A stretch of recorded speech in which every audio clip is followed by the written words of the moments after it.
Fall Guys. It's a game. People really like it. It's got these crazy characters. It's like MXC. I don't know what this game is. I've never played it. That's not what this review's about. But that was to teach you that expectations are always the worst. And you should never expect anything.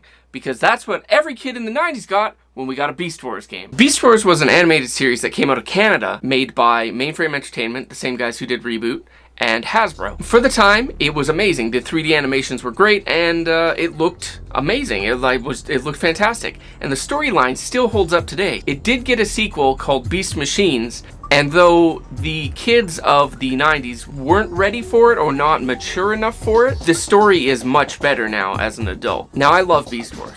Similar to Reboot, I'm a 90s kid, I couldn't get enough. There was a block of Reboot and Beast Wars, and it was the best time. Now, I took a shot at this game in my Reboot review, and since my Reboot review has had such good feedback, I thought, why not actually take a look at this game and see how it goes? Looking at it right off the bat, let's get in here. I'll get Beast Wars Transformers from Hasbro Interactive. Now, you'll notice that EA's name is not on this. I want to say, why not? I mean, they did a pretty good job with Reboot, surprisingly. I know EA did something well, but it looks like Beast Wars. It's even got Megatron up here. Battle with heroic Maximals or the evil Predacons for control of the universe. Great, we're gonna do that. 10 characters for each mission. That's untrue. So this is a PS1 title, and it looks like Beast Wars. One thing to note, in Canada, we called it Beasties because the word war wasn't allowed on children's television, I believe. Not that you couldn't say it, but it couldn't be in a title for some reason, I seem to recall. Similar to War Planet. War Planets was called Shadow Raiders. Transformers was called Beasties here, not Beast Wars. Now, the moment we pop this in, we're going to be immediately disappointed.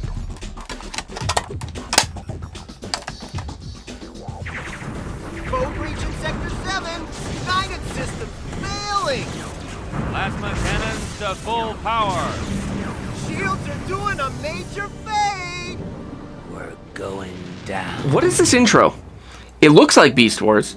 I mean, these clips are from the show and from the intro. Too much. But where's the theme song? Continued exposure to unknown. And who are these people supposed to be? These aren't the voice actors we know and love. Now, this is one of my biggest problems. The audio. These voices sound nothing like the original voice actors. And I'm actually glad that they got to stay away from this dumpster fire of a game.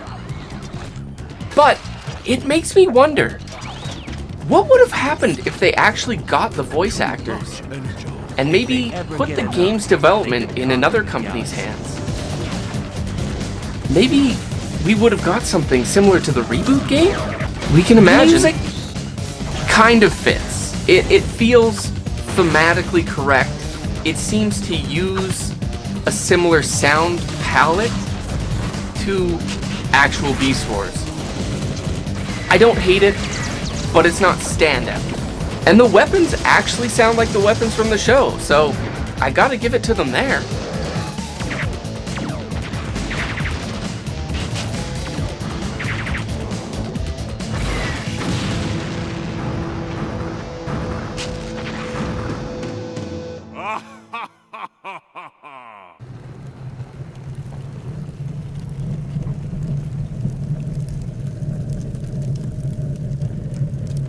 Then, for some reason, after this, if you sit at this menu for long enough, you get an eye catch.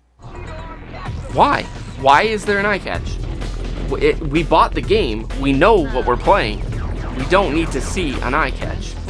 See, the menu screen looks really good, and when you hit start, it even yells, Select. That's pretty cool. Then you pick your faction.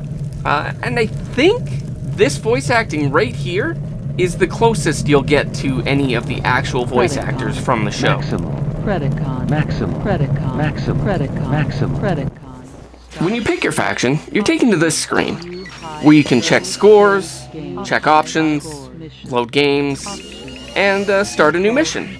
Missions unlock as you progress. As you finish them, you'll unlock further missions to do.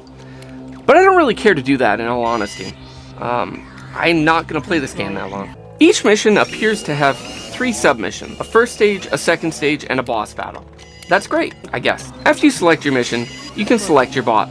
That's pretty cool, but you only get 4 bots per faction, and it seems that there's definitely superior bots to take, such as Megatron or Optimus. It also appears that there's a 5th bot that can be unlocked later in the game, these being Black Arachnia and Rat Trap. However, I don't care enough to play this game for that long, so we're not going to bother unlocking those.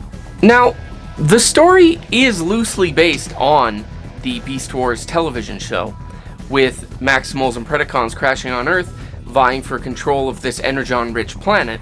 However, it diverges in that they introduce a new alien race, the Skreeks? The Skreeks?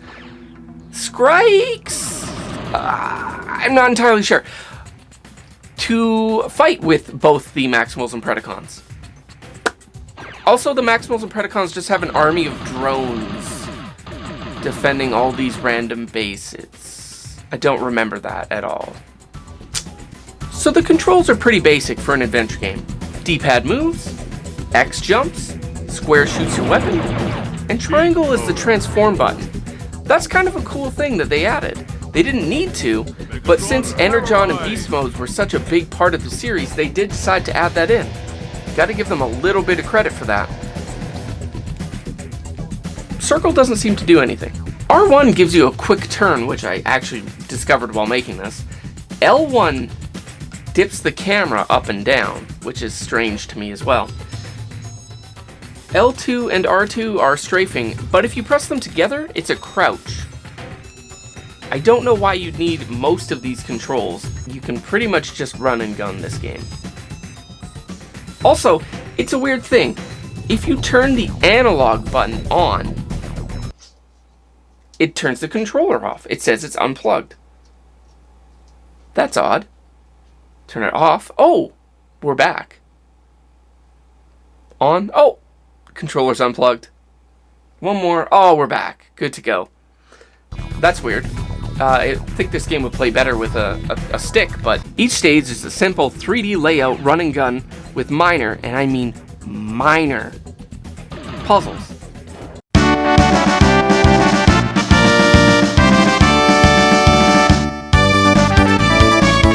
With auto-targeting, you can just spam the attack button and pretty much never die.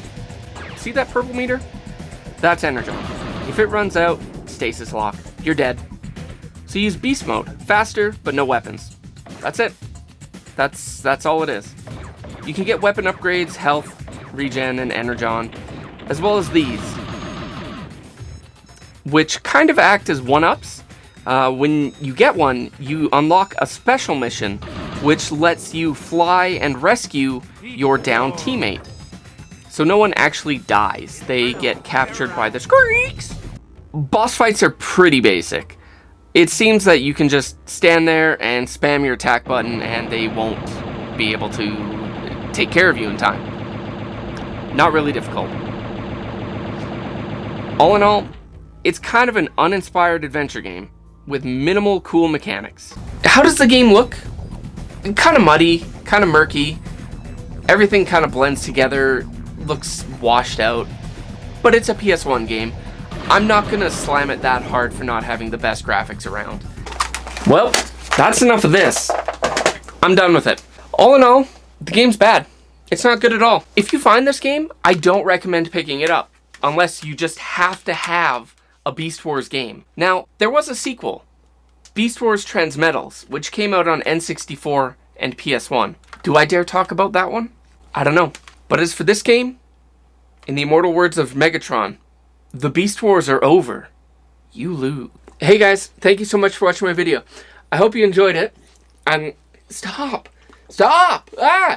If you did, please go ahead and hit the subscribe button and maybe check out my reboot review if you haven't seen it already. If you have seen it, great, thank you so much. I really appreciate it. And check out some of my other videos too while you're at it, and like them, and maybe leave a comment or whatever you want to do. Check out my Patreon page if it's posted somewhere. It might be, it might not be. I got another dog here. So many dogs. No buffer overflow, so there must be something wrong with the memory card. Jeez, you're gonna fall, you're gonna hurt yourself.